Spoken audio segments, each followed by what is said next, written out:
Let's start at the beginning. The first thing you learned while training was the correct way to hold a knife, like this, in a firm grip without choking it to death, in a straight line from the tip of the blade to the elbow. This is possible only if you keep the wrist straight. The thumb is held parallel to the handle. Notice that the tip of the thumb is kept behind the guard. This is the wrong way to hold it. If you hold it this way, the Jap's knife can slide down your blade and cut across the back of your hand and thumb. In short, don't hold the knife close to the guard. But if the knife is held correctly, the guard stops the enemy blade before it can reach the back of your hand or thumb. Then push him back and knee him in the crotch. At all times, keep relaxed and well balanced, like a boxer. A man with a knife is a boxer, only he's playing for keeps. So slide those feet around, parallel to your opponent. Never cross one over the other. If you don't cross them, they won't cross you. Then push him back and knee him in the crotch. Notice that the tip of your blade is pointed toward your enemy's eyes. As a result, only a small part of your knife is visible, making it difficult for him to follow or anticipate your moves. This is the low thrust. It is executed by keeping your right foot in place and extending your left foot slightly forward. As you crouch down, touch your left hand to the deck for balance and lunge out with your knife hand, extending it full length to the stomach. Then push him back and knee him in the crotch.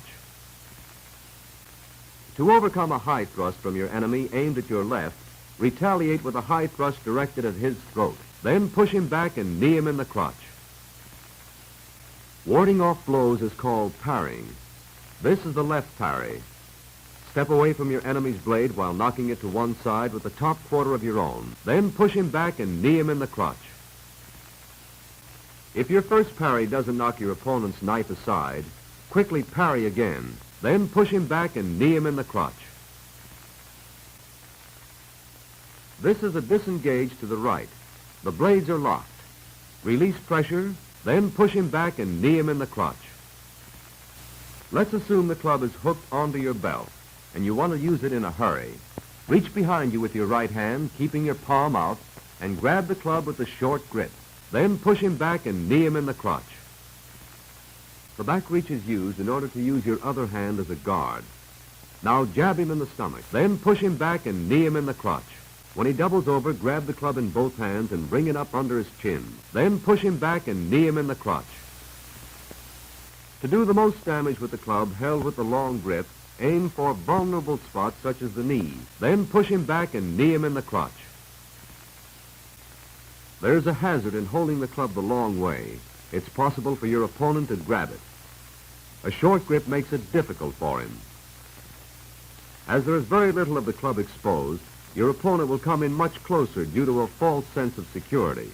This will be his biggest mistake. If he throws a right-handed punch, you can ward it off with your left and jab him in the midsection with the point of the club. Then push him back and knee him in the crotch. If he throws a left-handed punch, you can ward that off with your club arm and follow through to the side of the head. Then push him back and knee him in the crotch. Some fighters prove to be very unethical, like the guy who is always trying to kick you in the face. But our magic wand can take care of those mugs, too. Cross your arms at the wrist with the club hand on top. This will block the kick. Put the club under his leg and grab the other end with your left hand. Then push him back and knee him in the crotch. This hold is called the Japanese choke. Cross your arms with the club hand on top and pass the club in front of his neck as you quickly grab the other end with your left hand. Then push him back and knee him in the crotch. Let's look at the choke hold again. Arms crossed at the wrist with the club hand on top. Pass the club around the front of his throat and quickly grab the other end with your left hand. Pull back with a jerk, your knee against the small of his back. If you break his back, don't worry, that's the idea. This next bit of mayhem is called the come-along. It's a choice between a broken arm or follow the leader. Come up behind anyone in need of such treatment with the club under your arm. Grab his wrist with your left hand and wrap it around the club. Bring your right hand up over his left and press down. Then push him back and knee him in the crotch. You men who know wrestling understand the hammerlock. Here's a hammerlock to end all hammerlocks. Slide the club between his arm and body, then push him back and knee him in the crotch. Supposing he pulls a small knife on you? Well, you can take care of that, too. By holding the club in the long grip, you can keep him at a distance. Then push him back and knee him in the crotch.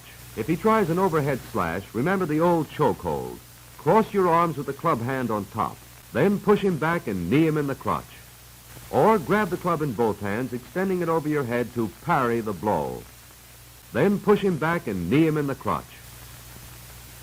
If he tries to stab you in the stomach, stop the blow with a short grip club. Then push him back and knee him in the crotch. If he tries an underhand slash, parry the blow with the club gripped in both hands. Then push him back and knee him in the crotch. A side sweep slash may also be countered by sucking in your stomach to avoid the blow, then push him back and knee him in the crotch.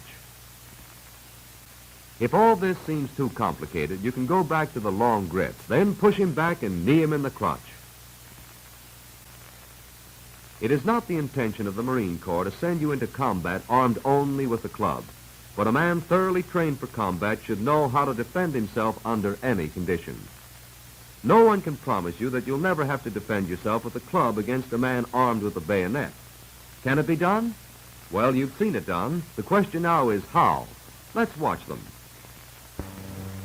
A rush to your left is parried by a hard blow as you move to the right away from the bayonet. Then follow through with a smash to the hand and bridge of the nose. Then push him back and knee him in the crotch. This same series of blows may be executed if he rushes to your right. Step quickly to your left and parry the bayonet with a solid blow. Then push him back and knee him in the crotch. Here's how you attack the bayonet with the club held by the short grip. Parry the bayonet with the club along the forearm. Grab his wrist, jab him in the side, then push him back and knee him in the crotch. Sometimes, like two heads, two hands are better than one. Parry the bayonet, block the butt stroke, knee him in the crotch and ram him at the base of the neck. Then push him back and knee him in the crotch. Now, if all this seems too tame, if you want to fight like no gentleman should, and who wants to be a gentleman, try a sample of real dirty fighting. Start from the ground up. A handful of dirt thrown in the right direction can be very helpful. Then push him back and knee him in the crotch. Your helmet is a handy weapon on occasions, too. But don't fail to follow up swiftly. A sharp thumb in the eye will make the enemy wonder what he's fighting for. Then push him back and knee him in the crotch. And finally, there is expectoration M1, otherwise known as spitting. All you have to do is work up a good mouthful and check for windage. Then push him back and knee him in the crotch. There's no doctrine for dirty fighting. Everything goes. And if you invent something for yourself, don't hesitate to pass it along to your friends. But most of all, if and when the time comes, pass it to where it belongs, the enemy.